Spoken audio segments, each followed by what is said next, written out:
Welcome back, listener, to the latest installment of the Get Better at Recruiting podcast.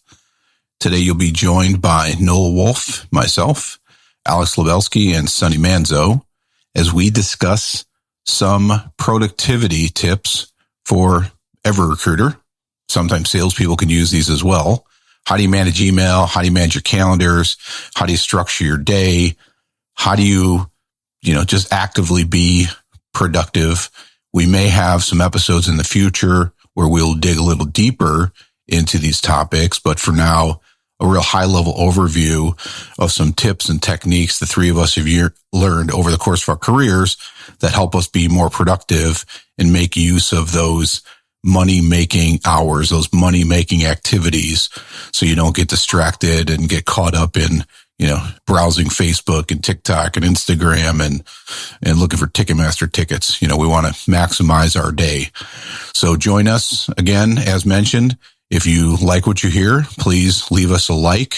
Please subscribe to the Get Better at Recruiting podcast, and please spread the word on all your social channels. Tell your friends about the podcast, and we welcome any feedback as well. Let's jump into it.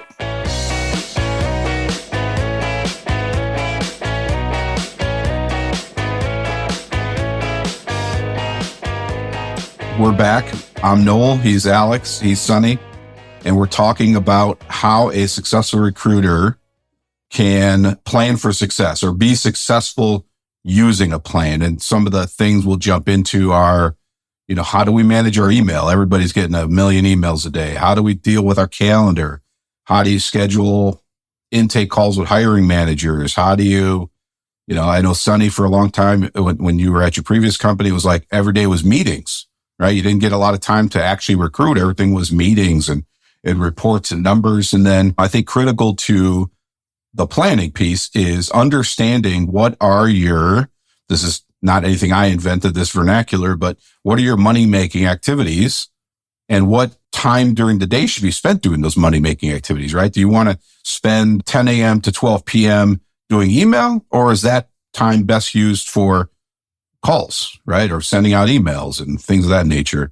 Alex, in your give me a high level of how you plan your day, or how do you plan for success? Are you a planner? What are some productivity hacks that you have?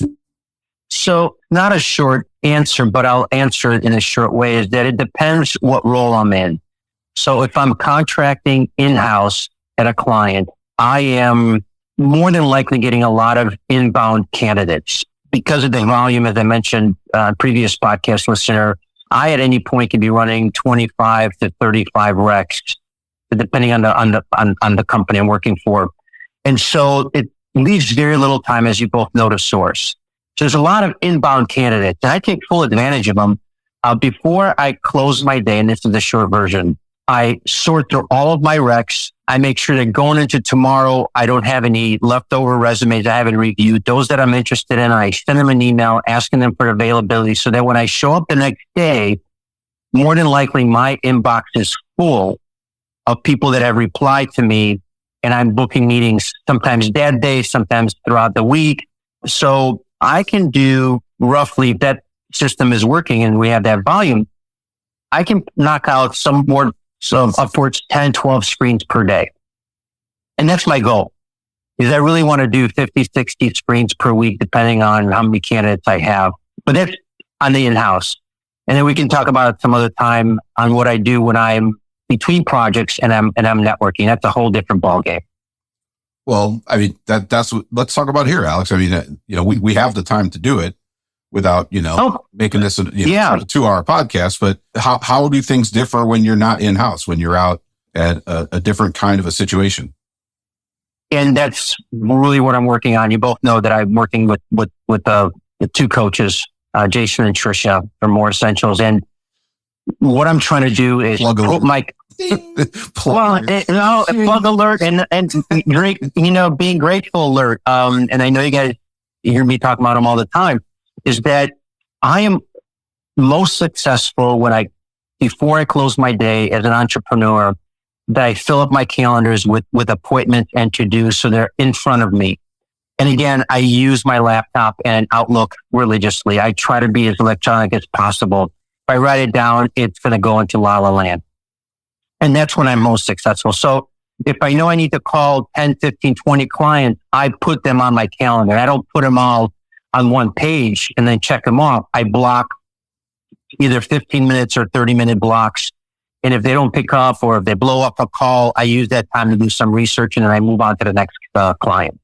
Alex, do you block off non-interviews or like, do you block off time to, I listen to, Tim Ferriss and Kevin Rose, some of these productivity. I mean, they're not productivity guys, but they have had topics of being productive, and they'll block out time to check emails, or they'll block out time to do other things. Do you block out time? Is your calendar for tomorrow, for example, full already? No, okay, because it's a different conversation, but that's the stage I'm trying to get to. So I want to have lunch on there. I want to have my workout on there. I want to have, and I've been doing a little bit of this recently, sourcing time, right? Because my client profiles have changed. Right. So I actually block my calendar so I can do sourcing. And if that's the only time a candidate can take a call with me, okay, I'll sacrifice, that time for it. But otherwise, I need some focus. And the other thing I'm trying to really graduate working on is at that time when I need some private time is disabling my notifications on my cell phone and my laptop. That to me is a huge distraction, right? Because something comes across and all of a sudden you feel like you have to answer it. The research I've done, that's where really true success begins, is we can own your time. And I'm trying to own my time and get better at it. Yeah, I've heard of folks blocking out, I forget what they called it, like deep thinking time on their calendar, right? Where you can really zone out and focus because you're not going to check email. In fact, I've heard people even put in their like auto reply something to the effect of, I'm deep thinking, something like that. So, like, my God. I'm checking email at the moment. I'm involved in this project, and it's not an out of office. It's from 10 a.m. to 11:30. I'm not checking email. I'm not picking up the phone because I'm working. Sonny has a look on his face. Go on, Sonny. Tell us about it. I can only imagine. I do that, but I can't. I'm like a puppy. If the alert comes on, I'll jump off the treadmill if I'm on the treadmill, and I'll go do what I have to do. Right. Okay.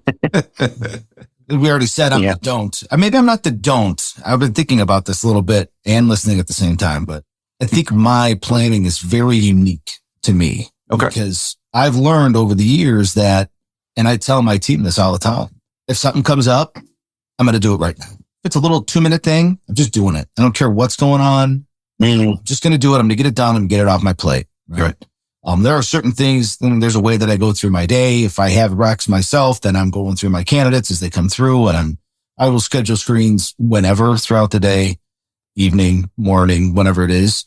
So for me, that little tweak for how I work, I think makes it harder for me to say, yeah, I'm going to have deep thinking time or stuff like that. I don't think I'm capable of that. But can your day go off the rails where at the end of the day, you're like, I didn't accomplish any of the things I set out to accomplish today because you're putting all these 2-minute things together? Yeah, I guess it could. It doesn't often, very rarely. I mean, every now and then, but I think you guys mentioned this in the first podcast, but I've been working from home 15 some years, right? So there's really no end of my day, right, which is not great, but I think it's just part of being a recruiter sometimes and leading a team that's global, right? I have people all over the world, so I have to, just from a time zone standpoint, you have to do things at weird times sometimes. So it doesn't mean I don't put my kids to bed and read them stories and coach baseball and do all the other stuff with them. But, if I'm home and I'm sitting around watching TV and it's 10 o'clock and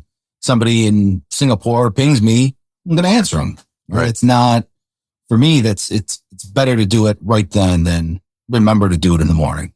Yeah. There are some, I think Microsoft has this built into Outlook. I get this report once a week. It tells me how fast I respond to emails. And I'm like you, Sonny, like it says I'm lightning fast. Like when I get an email, my typical response is like, 5 minutes. So listener, if you've sent me an email that I didn't respond to for a week, sorry. It's the fifth fault. It's spam. So for me, I definitely was a little more focused on this concept of plan your work your plan when I was in the recruiting seat day to day. Now I'm kind of, I do operations, I do sourcing, I do recruiting, I do a lot of different things. But when I was just a recruiter, and that's who our listener is, I would like Alex, I would look at tomorrow, and number one, I would look at my calendar, where are my openings, and I need to plan what's going to happen during those. If you go into tomorrow knowing I need to accomplish these 5 things, listener, you may have heard the concept or the term swallow the frog, do the hardest thing first, because then everything else gets easier throughout the day. But if you can do that, you can fill up your calendar. And so, plan your work the day before and then work your plan. I think at the end of the day, end of each day, you will feel successful, even if maybe on that day you only got 1 submittal, or on that day you only got a handful of interviews. But if you followed your plan, you were successful. It's like David Goggins, this Navy SEAL guy, says, just make your bed every morning. If you make your bed in the morning, you've already won. You've already accomplished something. So, work your plan and you'll accomplish something. For me, specifically to my calendar, I have it not regimented, but I have categories, right? I've got interviews are colored green. Personal time is colored orange. Me too, no. meetings is colored blue. I can very quickly look at the week and see how many greens are there? How many interviews did I have? How many oranges did I have that are personal? All of my personal time goes on my calendar because I need the rest of my team to be able to see when I'm available, when I'm not available. I put it as private. They don't need to know that I'm going to, a concert or I'm going to a baseball game, but it's blocked off. They can't, and I'm out of office or, just be diligent about your calendar. Another tool, as a lot of you, I think, use, and listener, you might use as well, are these scheduling tools. Now, be a little, maybe careful is probably the wrong word. Understand who you're giving access to your calendar to, and don't just let them blow up your calendar. But we use Microsoft Teams bookings. People use Calendly. I put it in my signature line, not my initial outreach signature line, but in my reply, right? So I'm sending an initial outreach. I want the candidate to respond first. So my reply has a link that says, are we trying to book time? Click here. They can click, they can see where the openings are in my calendar. It avoids a lot of this. 3 of us have been doing this for years of, when are you available? Oh, I'm available on Tuesday. Oh, I can't do Tuesday. What about Wednesday? I'm not available Wednesday. What about Thursday morning? I can't do Thursday. It avoids a lot of that. You're giving people outside your organization access to your calendar. So they book an interview on your calendar. And then sounds easy. And then I always leave a 15-minute buffer. I learned, again, productivity hack for me, maybe for others, is I used to think that an interview would only take no more than a half an hour, and I could just schedule them 30 minutes, 30 minutes, 30 minutes, 30 minutes. All it takes is one interview to go over by 5 minutes, and the whole rest of your day is ruined.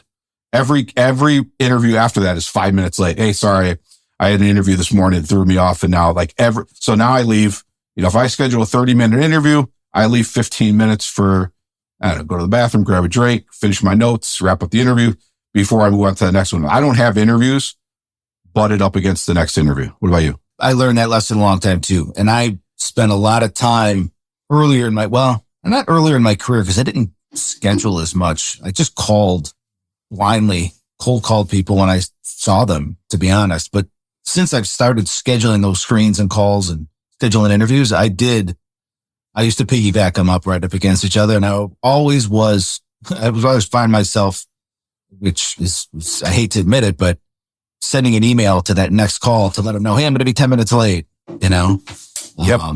Because I didn't want to just totally blow them off or just be late or call them 10 minutes late. Right. But yeah, I guess I definitely leave a little bit of a buffer now because I have to. You just explained it perfectly.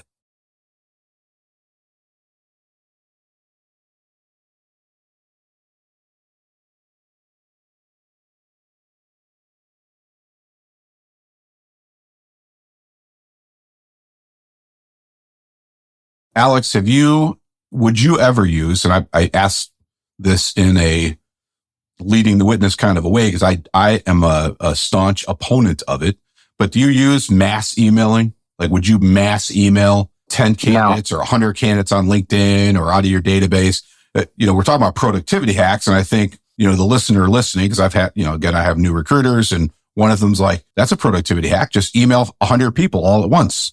I feel it takes away from the personalization, and invariably you send, 10 emails or outbound messages to people who weren't qualified because you didn't look through all 100. Yeah. We actually had a guy that was, I don't know if he was interviewing for us or working for us, said, hey, you sent me a message. I'm working for you already. Now, it wasn't for the same job or anything like that, so it wasn't a problem, but it was like, yeah, because you mass emailed everybody. You didn't check your work. So, Alex, do you use any mass emailing? Have you? Would you advocate that or advocate against it?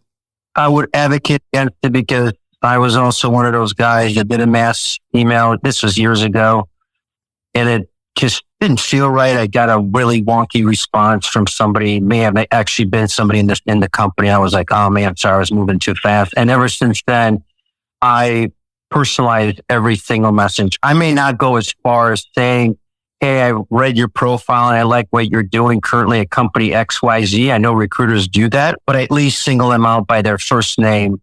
I type it in personally. I type in the job that I'm obviously asking them to talk to me about. And that's what I do. The next whole level is what I said earlier.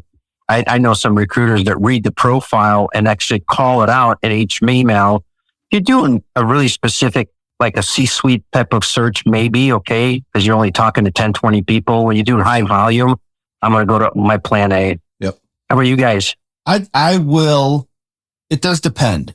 So my templates are specific to the job. So I screen all the profiles before I send them a message. I might send.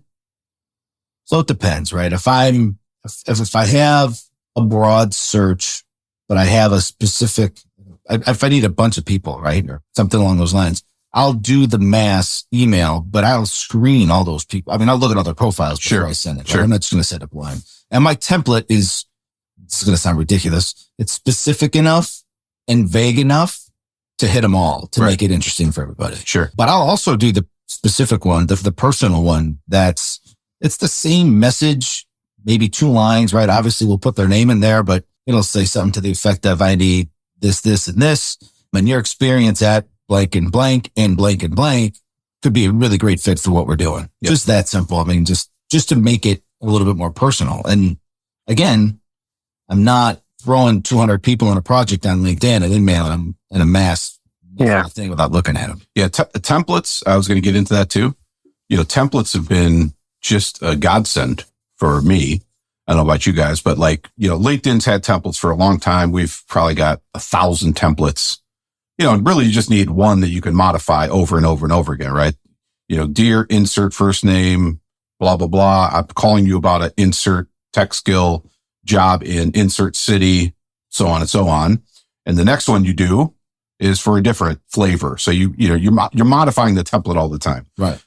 What I don't think a lot of people realize was a few years ago, Microsoft Outlook incorporated templates. So Microsoft now has templates.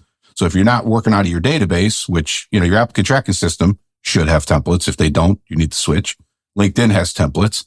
But even if you're doing outreach through Outlook, they now have templates as well. So there's a template widget, bring it over and send it on. So no more copy and paste.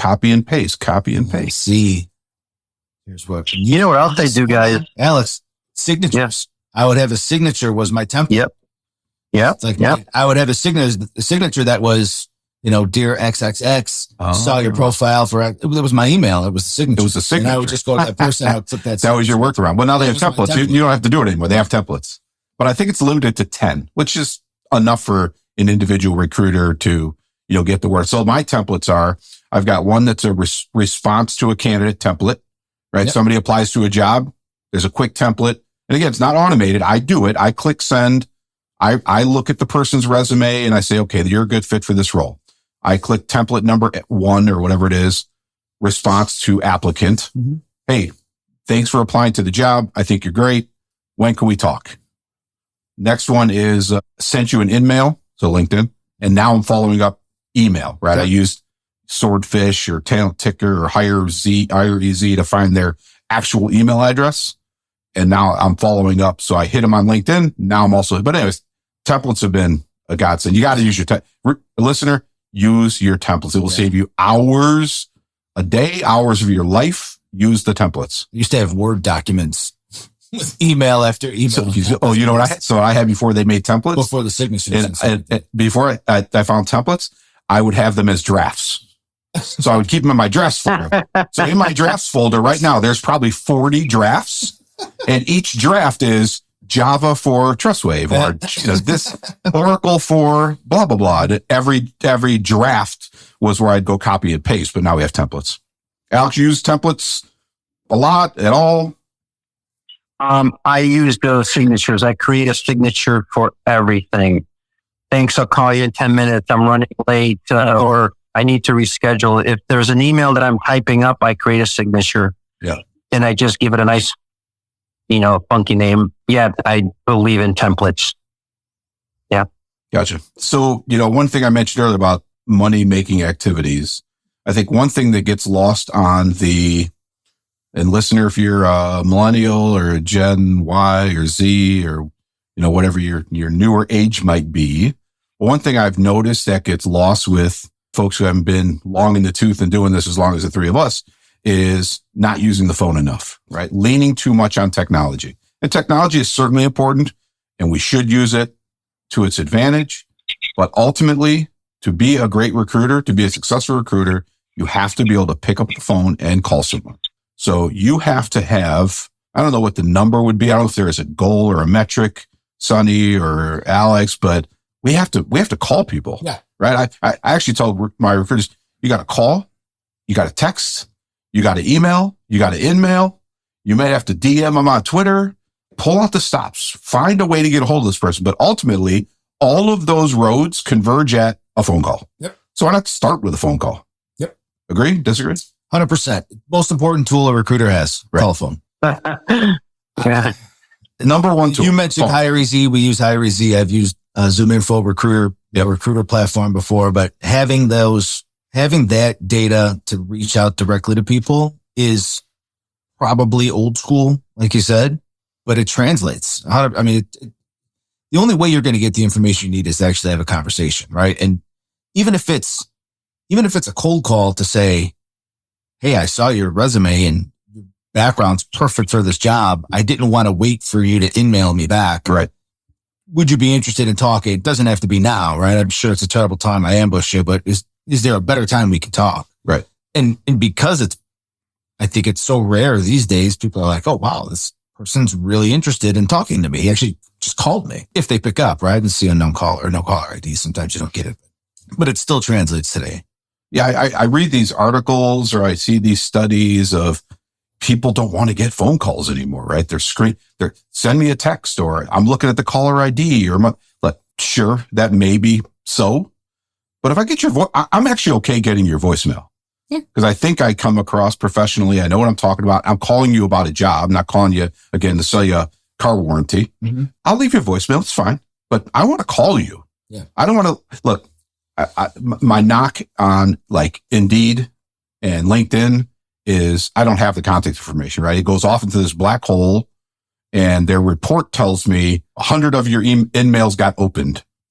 Okay. That doesn't help. Cool. I don't know which of the 100 people I sent it to, it opened. And do I know it got opened? I don't know it got opened.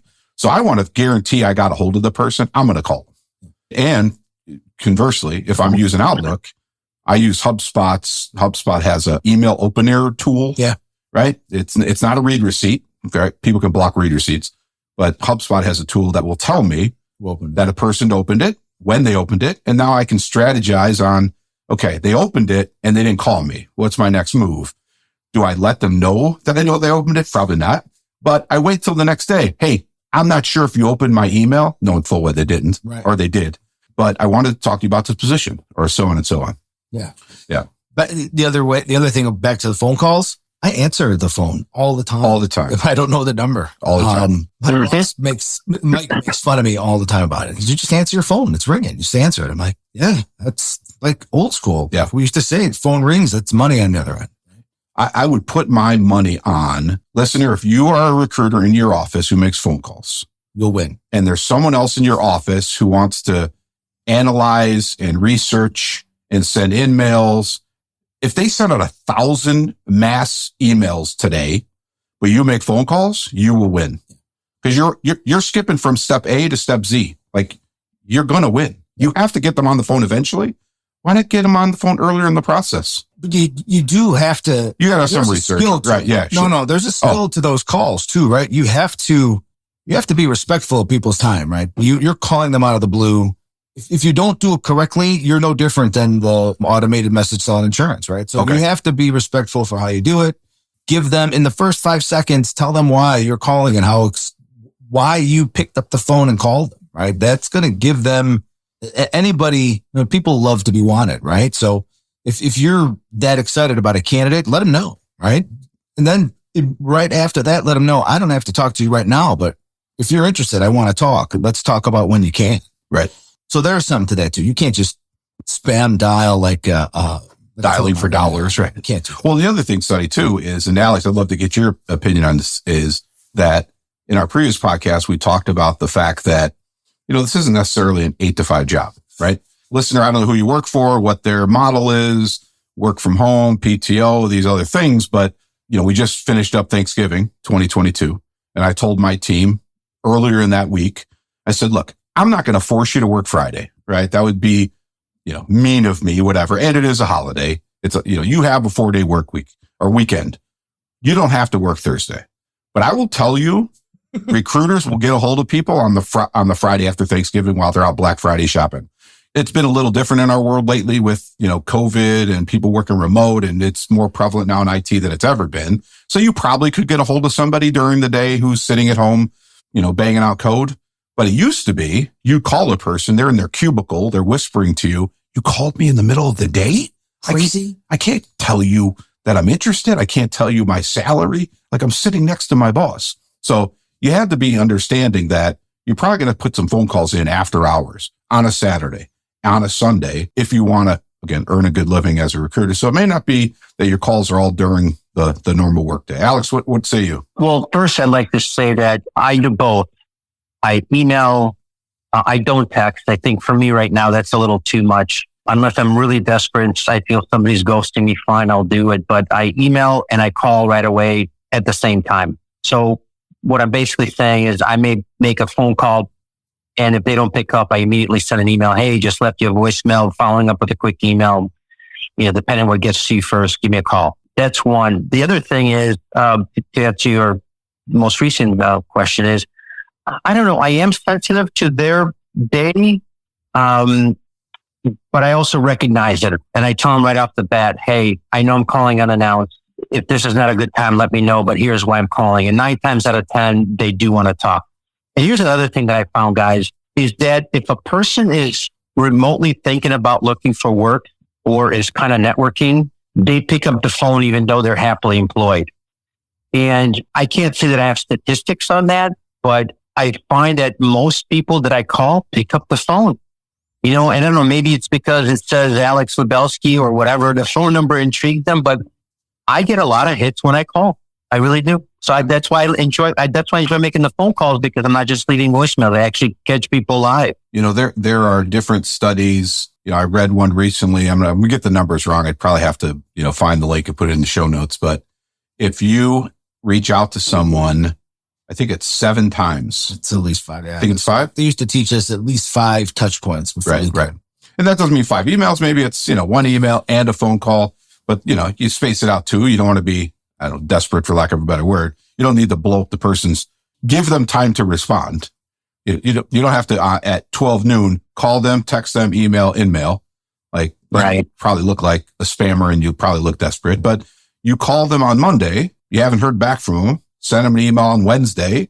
Still haven't heard back from them. Text them over the weekend. Still haven't heard back from them. So, and you'll see that the metrics and the data lays out that the increases of responsiveness, open rates on emails and such gets progressively bigger as you go on further down the line.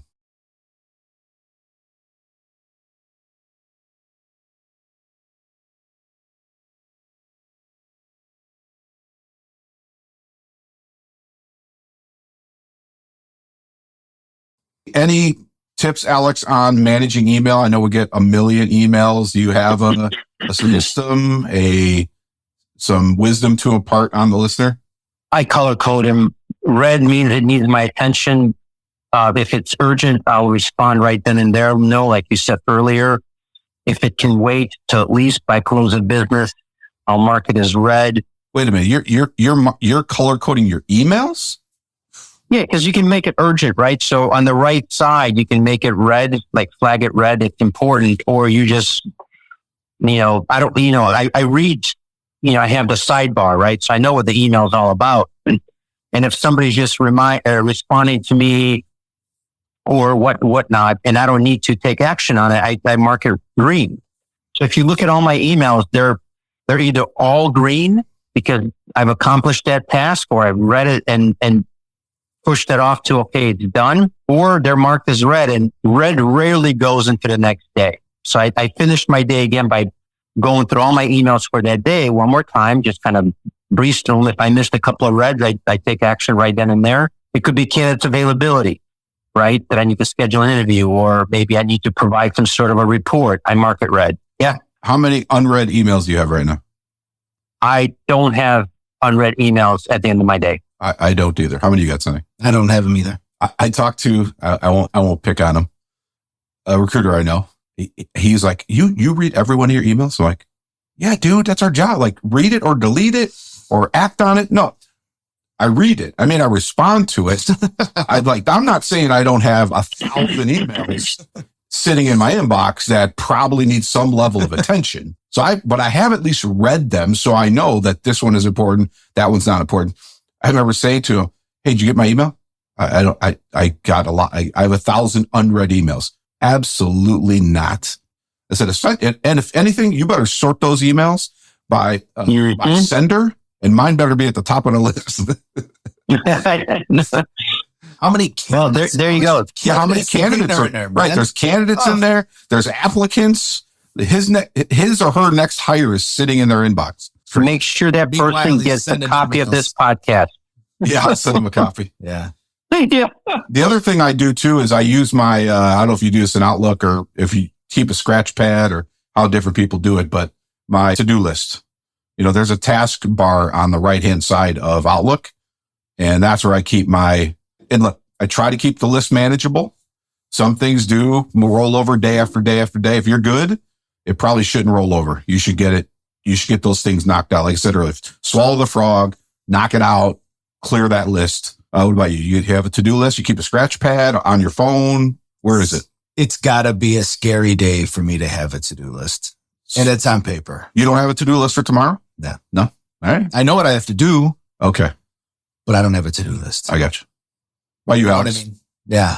And a lot of it is, I shouldn't say that, but most of it's on my calendar, like what I have to do. Okay. If there's little things here and there. You have to do are on your calendar already. Right. Yeah. Yeah. I guess if I was doing it right, I'd be blocking out time for my to-do list to spend thinking time on the task. What about you, Alex? Yeah. Keeping a to-do list on a daily basis? I'm kind of in the middle. So I have my calendar is my guide for the day.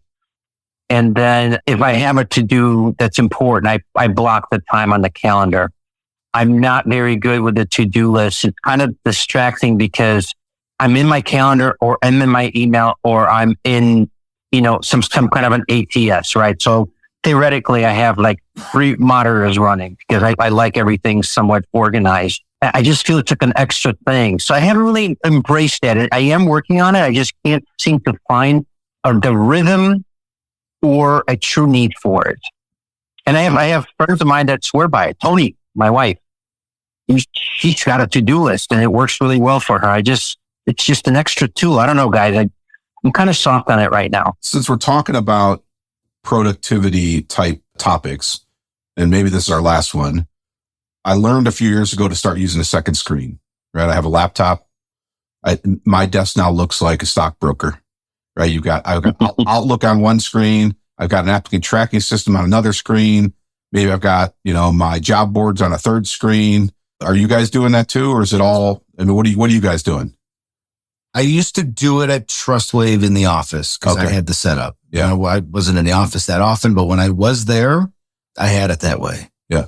I don't have that set up in the home office right now. I have Okay. a bigger screen that I use. Like I guess I could set it up with. So you have two. You have your laptop and a screen. But I have a big screen that's like if it's a presentation and I don't have to be on camera. Yep. Then I can just sit and watch it. It's more for that than anything else. Sure. Okay. What about you, Alex? 3 is my preferred. And And what's that's your setup? What's on the screens?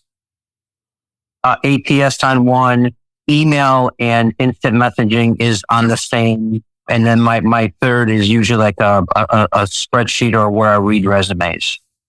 Okay. Yep. Because I just want to fly between back and forth. If I didn't have them, it's okay. Just, you know what it is? It slows me down. Right. That's the only thing is I don't want to click a window to open up another window. I just feel a good friend of mine, David Lynn, if you're listening, he quoted this when we worked at Oracle. It's death by 1,000 clicks. We just clicked and clicked and clicked and clicked. And I don't know if you guys have seen the new monitors, but I think they're 30 inches in their curve. A friend of mine has it. He's in the mortgage business and he can run 5-6 different mid-sized screens on this big, I don't know, it's kind of like I'll have to send it to you guys one day and share it with you, but it's just it's a monitor like the TVs they make. They're really oval-ish. Yep. And I think I'm leaning toward that one day. I just feel it just makes us more functional. Yeah, I have a rectangular, I don't know how big it is. It's long. It's long and, probably 12 inches high and 27 inches. Like basically it takes up 2 screens on that one. And then I got my laptop screen. So I have 2 screens on one. So do you find you're more efficient when you have more screens or because of your role right now? Because you don't do a whole lot of ATS management now in your new role, correct? Well, so do you really need three monitors in your new position? I don't as much, but it definitely was easier from a recruiting standpoint to have the different, to be able to just go screen to screen than to click and click and click, like you say. Yeah. And let's not kid each other. I still recruit, Alex. Well, no, I know, but the volume is different, right? I know, but you're not looking at 100 resumes, every, couple hours. No. Yeah. Right. Yeah. I hopefully I've been, the topics that we're discussing on this podcast for the next few years or whatever it turns out to be are the things that I'm imparting upon my team because they're all new, right? We're trying to help new recruiters on this podcast. I'm trying to do the same thing with my team. They all got a second monitor when they started. I've tried to, no one prints resumes in our office. Everything's on the screen. Like we're not killing trees and taking big boxes of resumes home, Alex. Hopefully, so listener at home, as you listen to this, if you don't have a second monitor, it's a good idea to go get one. If you're not color coding your calendar, you probably should look at doing the categories and colors in there. Keeping a to-do list. Again, jury's kind of out on whether that's a productive use of your time or not, or put it on the calendar. But hopefully we've shared some great tips with you for how to be a more successful and organized recruiter. Any parting words, Sonny? If you're not planning and organizing at least a little more than me, you're in big trouble. Alex, anything? No, another great podcast. I think we're leaving a lot of data behind. And one thing worth mentioning, I don't know, we haven't discussed it yet, is that we're just scratching the surface on what it's like to be a recruiter, good, bad, and different. But in future podcasts, we will be inviting guest speakers who can help us get better organized, who can help us make cold calls more efficiently, who can help us manage our calendars. And do we really need 3 screens or is it 5 or is it whatever the case may be? So we're evolving in that direction because I think the 3 of us here can really benefit from a lot of that as well. Yeah. And that's a great point, Alex. As we wrap, to let the listener know if you've stuck with us this far into the series and into this particular episode, just know there's lots more coming on how to do interviews, counteroffer counseling, salary negotiation, way more productivity hacks. These are these first couple of podcasts, Sonny, Alex, and I discussed would be very foundational, very baseline. How does this all work kind of conversations? But we'll definitely, if you're walking away from this particular podcast going, well, they didn't tell me a tool to download or they didn't tell me the steps to do the thing. Trust me, we're going to get there eventually. This is a high level. What can you work on today to help you be more productive and be more successful? All right, boys, have a good night. Listener, see you next time. Thanks a lot. Good night.